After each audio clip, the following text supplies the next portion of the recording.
Hello, I'm Chuck Smith. And I'm Carol Matriciana. Welcome to this edition of The Pagan Invasion.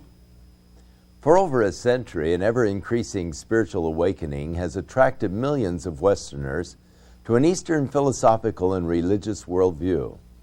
One vehicle used to spread the message to America and Europe has been an endless procession of India's elite priesthood, who are said to have experienced the secret knowledge of the universe and become transcended.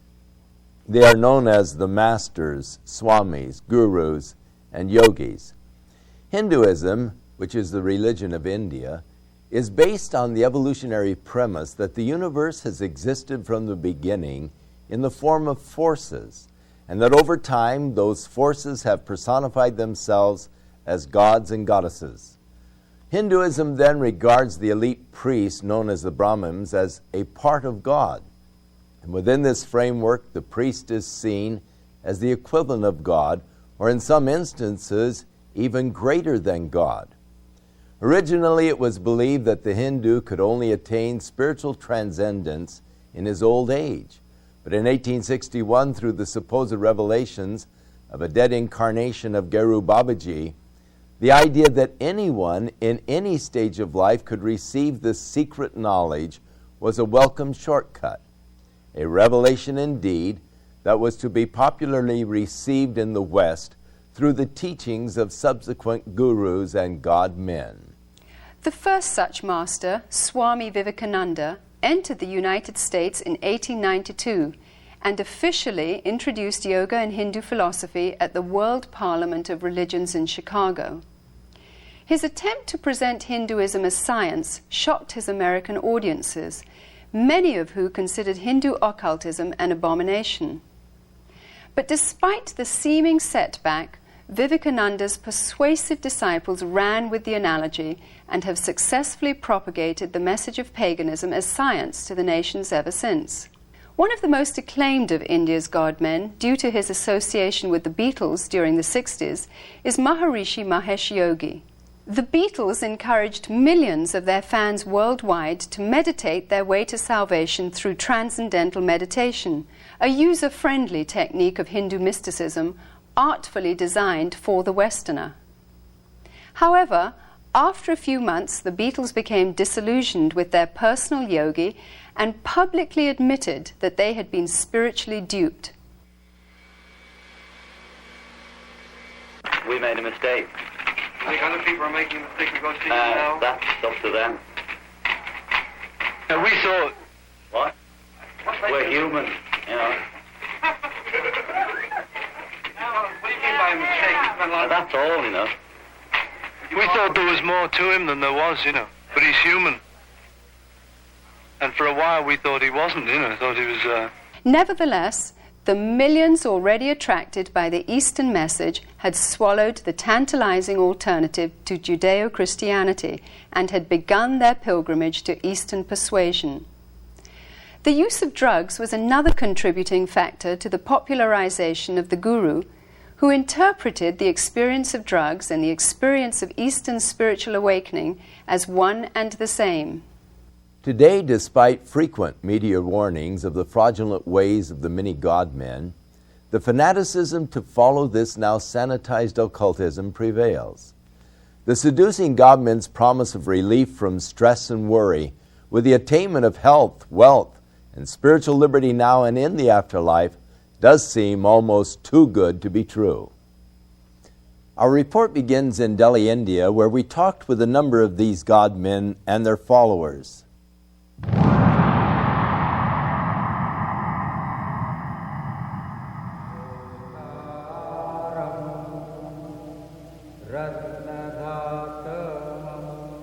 Here in Delhi, India, Guru Darshan Singh, only one of hundreds of gurus, has personally converted or initiated some 15,000 followers.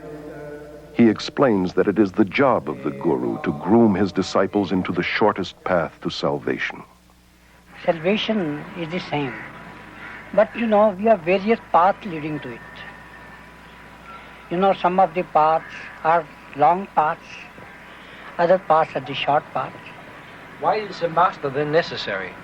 Master is necessary, to groom you into the shortest path.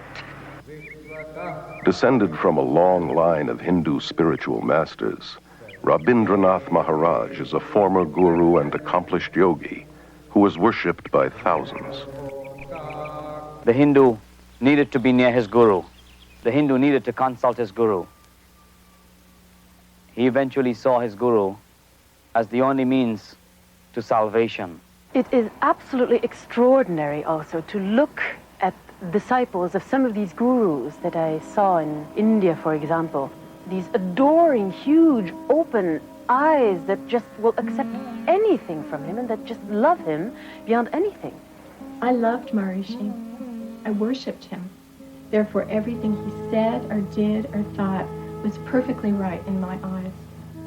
I just met Bhagwan and there it was. It's nobody else than him. Bhagwan is my master and I love him. I'm in love with him. That's the only thing I can say.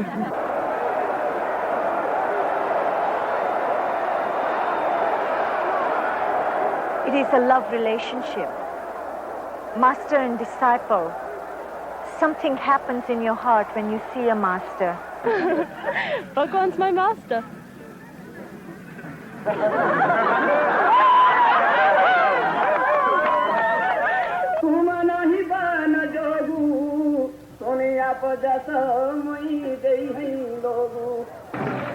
Here at the Kumbh Mela festival or Aquarian Fair in Allahabad, India, 20 million Hindus gather to witness an endless procession of hundreds of these self-proclaimed godmen.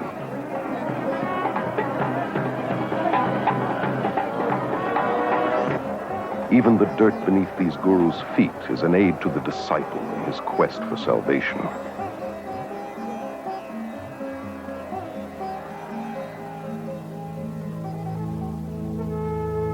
This footage was covertly photographed and smuggled out of India. Naked priests are considered to be the holiest and most dedicated of guru disciples. Many cover their bodies with cremation ashes and dirt and mat cow dung into their hair.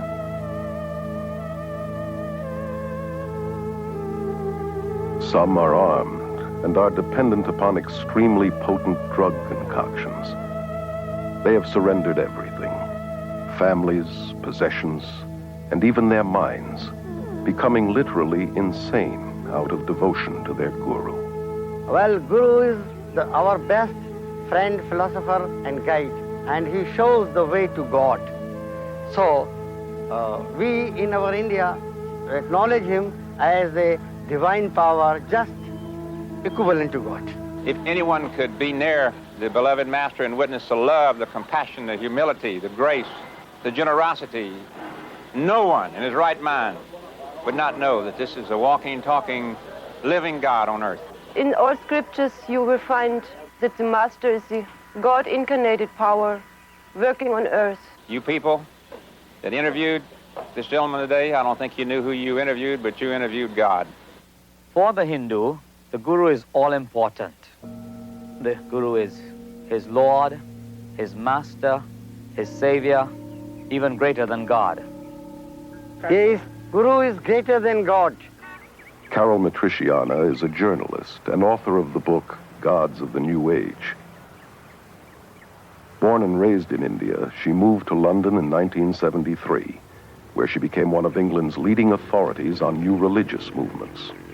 I have personally talked with many, many gurus, and the sad fact is that within their belief system, they have to be detached and removed from their emotions and compassion, and their cruelty and inhumaneness is seen as spiritual and excused as holy. I was really interested in their worship and their veneration and their adoration and the gifts and offerings they brought to me. But I was certainly not interested in their problems and their difficulties and hardships and pains. The Guru followers believe that he returns this incredible love that they feel towards him. But in reality, he feeds off their emotions to maintain his own ego. So many people come here because they too are in love with Bhagwan. They too are seeking the wisdom, the love that Bhagwan has to offer. He has so much love, and he gives his love to everybody, and it helps us to find our love in ourselves. The followers of Jim Jones, leader of the People's Temple, were convinced that their relationship was built on love. And nearly 1,000 of his devoted disciples committed suicide at his command. It was their final gift of total surrender to the leader they loved. Their lives cut short by a madman claiming to be God, the reincarnation of Jesus Christ. Guru Sai Baba is one of India's most powerful men, with millions of Indian disciples and a growing Western following. He says of himself, "I am God. My power is divine and has no limit. There is no force, natural or supernatural, that can stop me or my mission."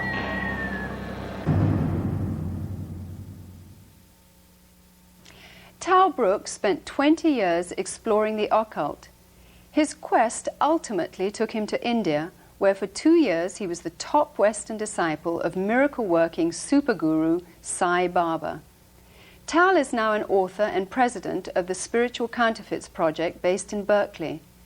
I recently asked Tal to share his thoughts concerning his encounters with Sai Baba. Sai Baba claims to be God on earth. I mean, his full claim is that he's a Messiah.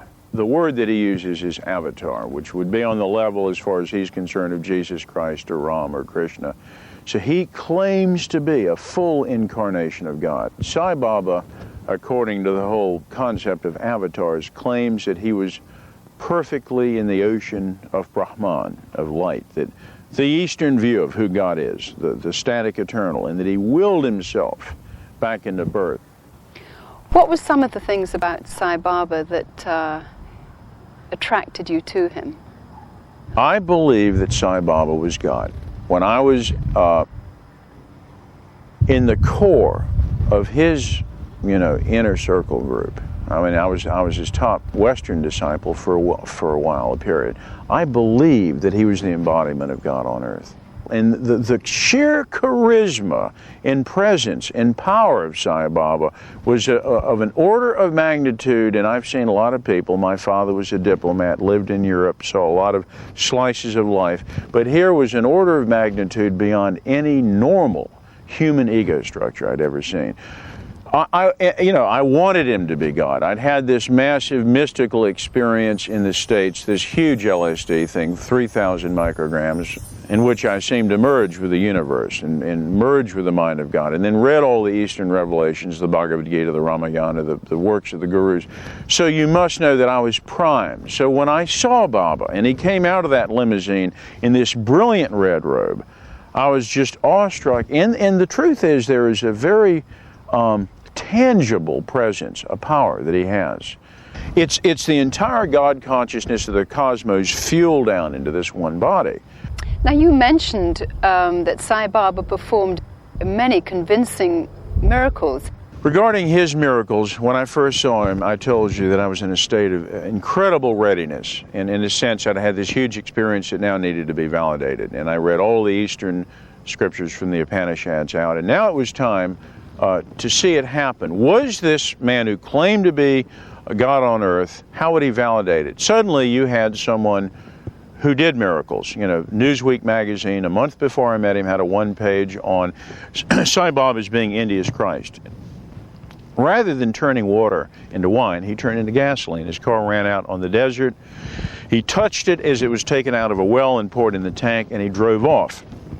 Many miracles were documented. So when I saw him, not only did he have this thoughtless, all-knowing perception of people's thoughts, not only did he tell me about particularities of my childhood and past that were privy information that he couldn't have known, humanly speaking, but over the 2 years that I was with him, I saw him heal people. This dermatologist from Stanford University, Tatacharya, the atheist, heard about Baba, was going to test him as a case in point. He flies to India. Baba already knows his name. Dr. Tatacharya, you've just come to get yourself healed. turn around. And Baba, at this point, materializes his ash, his famous holy ash, out of nowhere. Sleeve rolled up. I've seen that happen hundreds of times. And then rubs Dr. Tadachari's back and says, "Acha, you're done, go home." Okay, this guy's at Stanford University, he's a dermatologist, and he's been given batteries of medical tests, and the whole prognosis is that terminal cancer, but the kind that metastasizes so that the cells are all over the body. He gets back, and there is not a trace. I'm sorry, but some of your high-order stage magicians would have a problem doing that. There was a group of Italian scientists there 8 years after I left him. It was in one of the Italian newspapers with journalists. It was a clear day, and they said, for instance, "Can you do something meteorological with the weather?" And Baba said, looked up, and there was a rainbow across the sky. No, this kind of thing. He would pick off a tree cherries that can only be found 700 miles away in Kashmir, mangoes, different fruit from the same tree. You know, one time I'm with him, he materializes a handful of laddu, Indian candy, this big, bam, baseball-sized chunk of laddu appears, and I eat it, okay?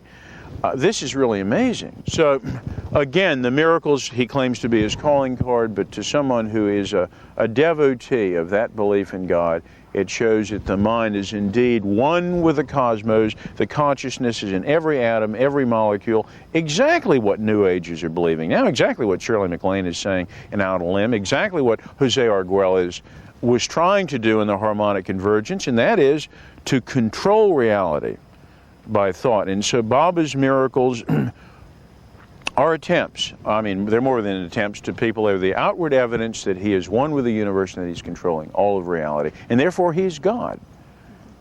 During the filming of Gods of the New Age, we had no problem getting gurus and their disciples in India to admit that they believed that they were actually God. However, we found that in America and in Europe, there was a certain reluctance on the part of guru followers and New Agers to admit on camera that they were God. Then something happened.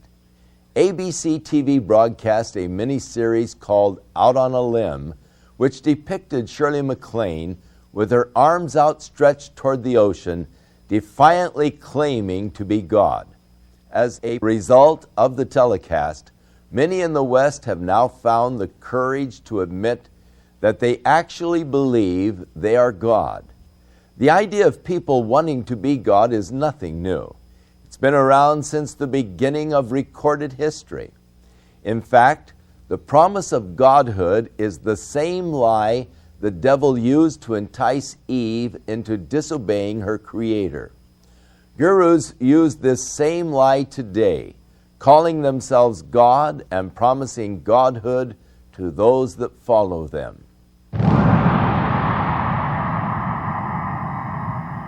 Prabhu Gupta, born and raised in India, is currently a journalist and media commentator in London. Gurus are going to the West because of two reasons. First, of course, they want to convert people. They want them to become followers of their own religion, in some cases themselves. And secondly, because they feel they have something to offer.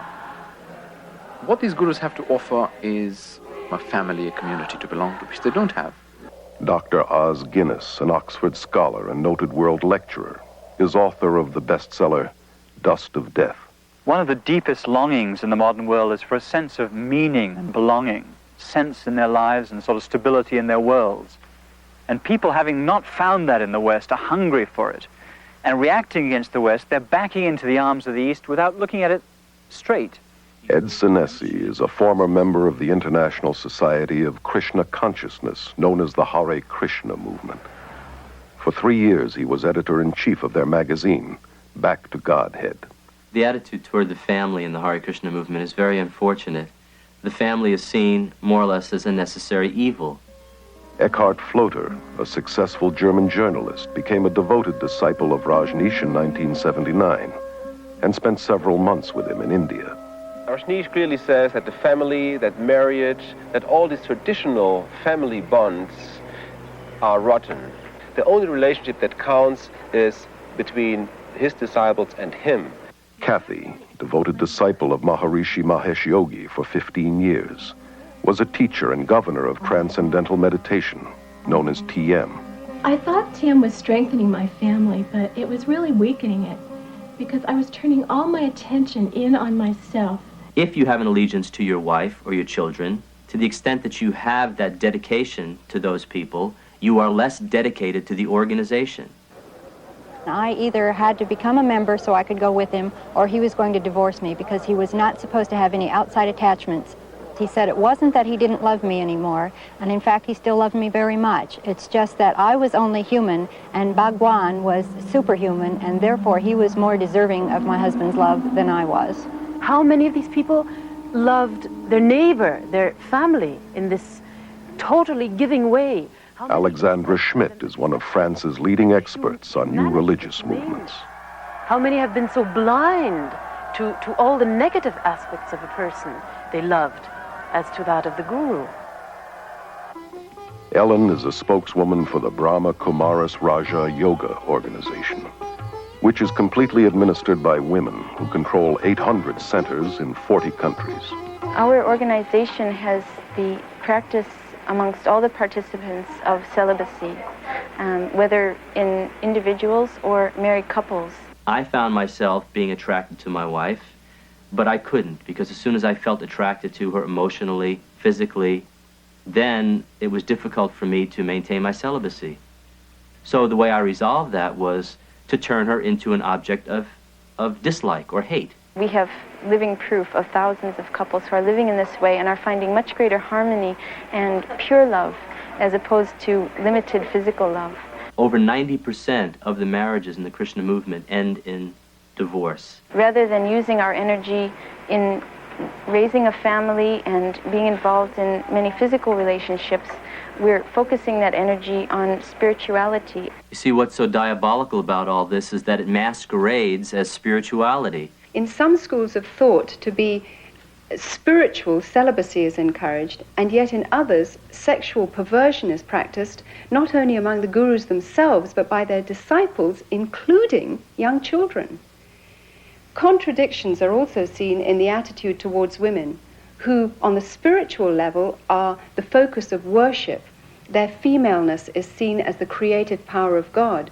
For instance, to be initiated by a female yogini is considered much holier than initiation by a male.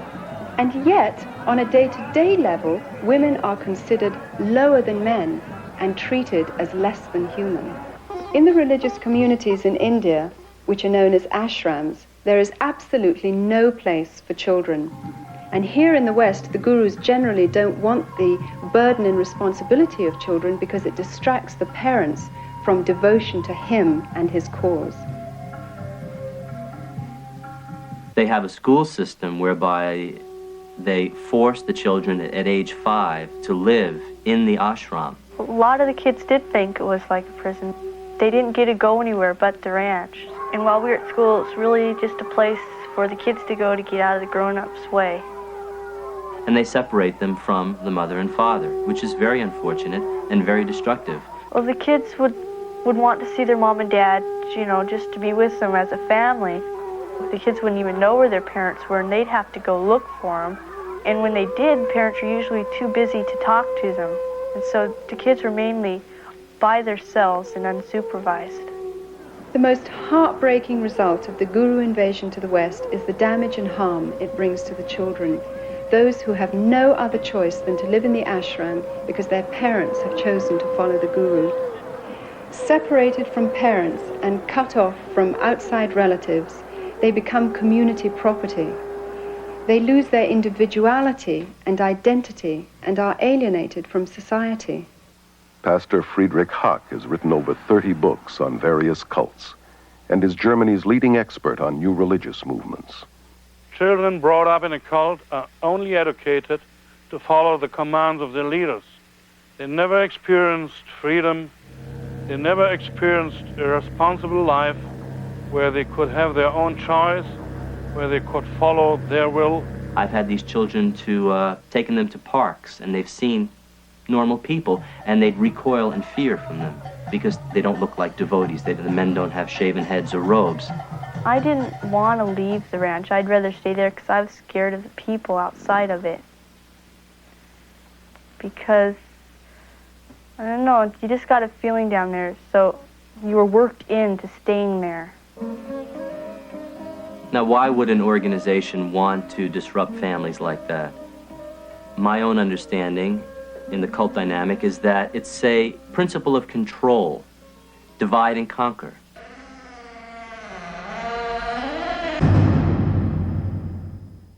St. Augustine, in defining man, said that there was a God-shaped vacuum in man. Were you aware of such a vacuum in your life? Oh, deeply from the earliest moments I could think. Unless we're absolutely shallow people, there is something in us that wants to know why in the world are we here, what is ultimate truth, we want to settle this issue. And I think Augustine's statement is key. We do have a God-shaped vacuum, and we learn later that we are made by God in the image of God, and we have a deeply spiritual impulse to know and to connect. What is it that we're searching for in the West that we haven't found? Well, I think of myself as a child and as a university student when I went from psychic stuff to LSD. There was a vacuum there, frankly, most Christian churches, most of them seemed empty and irrelevant. They seemed vacuous, and many of the pastors didn't even believe in what they claimed to believe. So I think there's been, even the Bible talks about a great falling away, and a falling away of belief and a falling away of purpose. And I think people pick up on that. I think that's why Shirley MacLaine has gone out on a limb. She's gone into the New Age. I think the reason they suddenly see this enthralling, colorful, exciting alternative where they can have their cake and eat it too. They can be God, and they can do what they want to. There's no such thing as sin.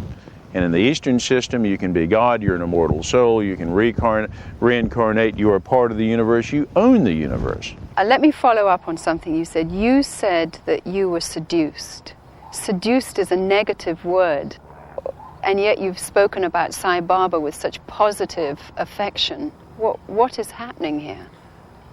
I'm speaking about him to tell you how powerful he is, and some of these other gurus. I believe completely that there is something very diabolical happening. But again, I think people having a spiritual need, the Bible warns about counterfeits, and he is one of many. He is a seducer. Later in retrospect, after having been under some of these people, I see that he is an antichrist. Sai Baba is an antichrist. Anti meaning either against or in place of. And Matthew 24:24, the verse that brought me to Jesus Christ, and there shall come false prophets and antichrists, working great signs and wonders, working miracles in their antichrist, to deceive, if possible, the very elect of God. So the Bible clearly has a category for people like Sai Baba and the New Age masters. So then you say, what is an antichrist and what category is that? And I would tell you that it is someone who is fully possessed, not by a human spirit, but biblically by a demon, a demonic entity of the kind that, our modern minds search for paradigms, and you think of the movie The Exorcist and this ancient spirit from Iraq inhabiting the body of the little girl Reagan. Well, Baba's thing is far bigger than that, but an ancient principality that's been kicking around the cosmos for a long time, that is in this body that hates Jesus Christ, that hates God. It knows God. And therefore Antichrist, instead of doing miracles, claiming to be God, like the devil in the wilderness with Christ saying, worship me, usurping God. And so these gurus are very useful because they manipulate the God-shaped vacuum in us and they draw it to themselves, and they are seducers. They're the ultimate spiritual Pied Pipers. I came back from India having seen the miracles of Sai Baba, and I learned now that they were satanic miracles. They were done by demonic empowerment. And I don't believe God is dead on the throne and that there are no miracles. I believe there are legitimate works of God now. He hasn't dried up on the throne and died. However, having said that, I think that there's this same thing was in the early church, that you had side by side real acts of God and counterfeits. And I really worry about media manipulators, you know, crying on handkerchiefs and asking people to send in a lot of money to bless them. That betrays the dignity and majesty of God and the Holy Spirit.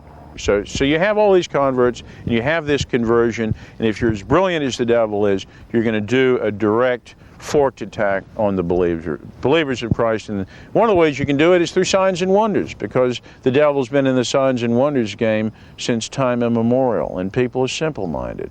And so if I can produce for you a glowing, shiny marble, or in this case a blessed handkerchief, or speaking a language you might know, it may be or it may not be legitimate. And I think people are getting deceived. And the only gradient we have for analyzing anything is the Scripture of God. It's like a chemist in a lab. He puts it through the supreme filter. If it gets through, it's okay. But if it's a new revelation or a more advanced revelation, or if it's contradictory to the Scripture, have nothing to do with it at all.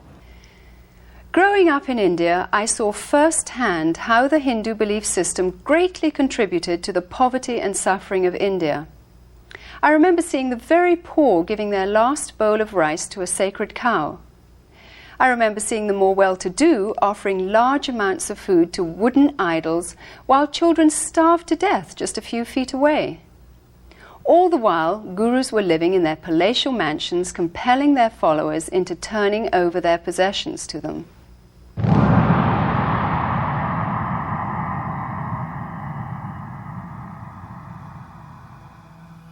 According to the Guru Gita, one of Hinduism's most important scriptures, the follower must not only adore and worship the Guru as God, but surrender himself and all his possessions as well. Most of the gurus that I know of in the West are super rich. Gurus are more interested in white disciples than in Indian disciples, largely because they get more money from the whites. Rob, former transcendental meditator for 13 years, was a TM governor and in charge of teacher training at Maharishi International University. The TM movement is very wealthy. They have land holdings all over the world. They have beautiful hotels in Switzerland. They have university campuses in the Midwest. They have academies on the East Coast, the West Coast. Here he was getting served on silver plates 6 times a day, sleeping on a very soft bed, riding around in a Mercedes. But supposedly he was so renounced that he wasn't attached to these things, so that gave him a right to enjoy them. Maharishi made a statement that says, when the money comes to me, he says it's transcendental. Money is our last priority. Everything else is our first priority. Hundreds of gurus have grown incredibly rich in the West through tax-exempt donations and the manufacture and distribution of every kind of memorabilia honoring these self-proclaimed godmen. They have acquired vast land holdings, armed bodyguards, and outrageous luxuries, from posh hotels to their own fleets of planes, helicopters, and, as in Rajneesh's case, Rolls-Royces. Why not Rolls-Royces? Why have anything less? This country is a capitalist country, and anything that produces or helps capitalism, why not? Anybody who says, why have Rolls-Royce? I say, you're a communist. The guru's hypocrisy is diabolical, criticizing the materialism and commercialism in the West and convincing their followers that non-materialism will get them up the spiritual ladder. These gods of the New Age are laughing all the way to the bank. I know of groups involved in drug trafficking, smuggling, prostitution, and the buying and selling of weapons, all done to earn money for the guru. I know of a variety of female disciples who were prostitutes in Bombay and making money with it. I have evidence that the Rajneesh organization is making a lot of their income through illegal trafficking of drugs into this country. If you have your head in a right place, you can create money. It is an art. They were encouraged to smuggle dope from India to Europe, and from this money they could pay their workshops. if they have to tell you they're with the Christian Children's Fund, or they're with the Salvation Army, or they're using the money to find men missing in action in Vietnam, whatever they have to do to get the money, they'll do that because they believe what their guru told them, that the end justifies the means. Hinduism teaches you to die to the voice of conscience inside that says, it's wrong. It teaches that there is no sin. This can be seen in the way that gurus and their disciples justify murder, violence, robbery, bribery, and crooked business transactions, all done in the name of heavenly deception. People were encouraged not only to spy on each other when they were not properly surrendering to the master, people were encouraged to lie to each other. The mail is censored. We know of bribery with local politicians. People undergo, as I did, a change in their value system and become confused about what is right and what is wrong. Another danger that you can see in a lot of the Eastern thinking is the sort of syncretism and the failure to make distinctions so that you transcend not just right and wrong, but this and that. And I think it's very important to say there are distinctions, not just between right and wrong, but in all sorts of things, to think critically, to think clearly. The whole philosophy of Hinduism is very relative. There are no absolute moral standards upon which to act. Your feeling of right or wrong would change according to your level of consciousness. You can become so completely under the power of this particular person that you refuse to think, or if you like, you're unable to think. You can lose the power to take decisions of any sort, no matter how trifling, in any area of your life. Sally Belfridge, former resident of Rajneesh's religious community in India, wrote of her disillusionment in her book, Flowers of Emptiness. I felt more and more kind of drawn into this emptiness of his. It's impossible to describe. It's more than charisma. Charisma doesn't do it justice at all. It's more than an aura. I really believed that he knew something I didn't, that he was on a plane that I was not. They ask you for total and also brainless obedience and worship because they are God and they are more than human, and you have to follow these gods. You are not asked to deal with your brain and to ask questions. I discover with amazement and dismay the readiness of people to submit. So many people in the world feel that they've got to fling themselves headlong and believe and give up their autonomy. People love to give up this heavy freedom that we have to carry with all the decisions and the effort it implies. Freedom in the East is freedom from individuality. So it's a detached freedom that has no high place of man. And a lot of the Eastern way of thinking is like a sort of mist that folds in, or it's been described as an embrace that smothers any differences. I found that I lost my identity somehow. He had no identity. He was a sort of conduit to the infinite. And I was somehow at the receiving end of something very strange and extraordinary.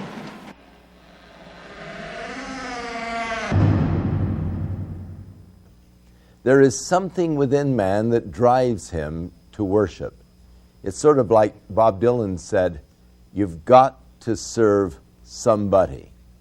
And if you do not serve God, you must then have a substitute.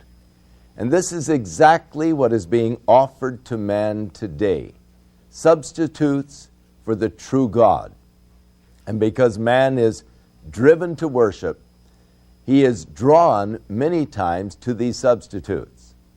Unfortunately, in the church today, there are many churches that do deny the power of God. And people are looking for reality and power.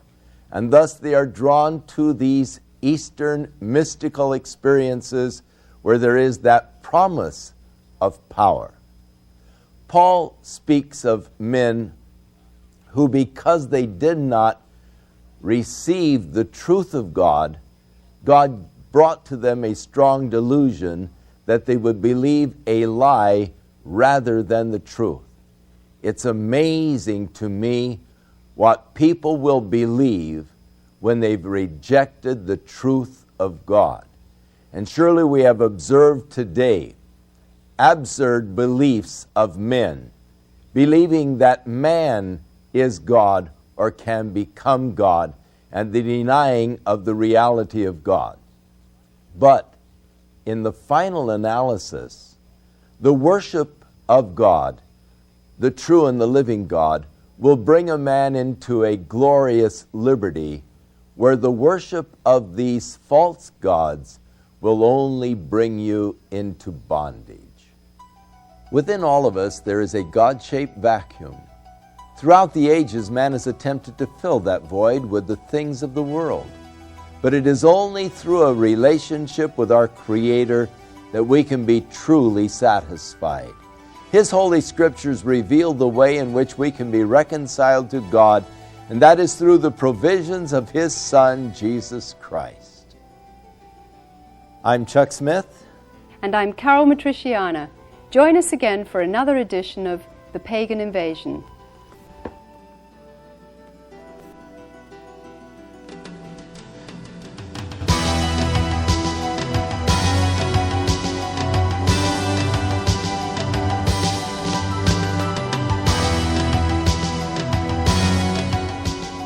The Pagan Invasion is an explosive new 13-part video series providing a thorough behind-the-scenes examination of today's New Age movement and neo-pagan revival. Each superbly produced volume features rare footage from around the world, along with expert analysis by noted Christian leaders and authors. For more information, contact your local Christian bookstore or call 1-800-828-2290. California residents call 1-800-633-0869.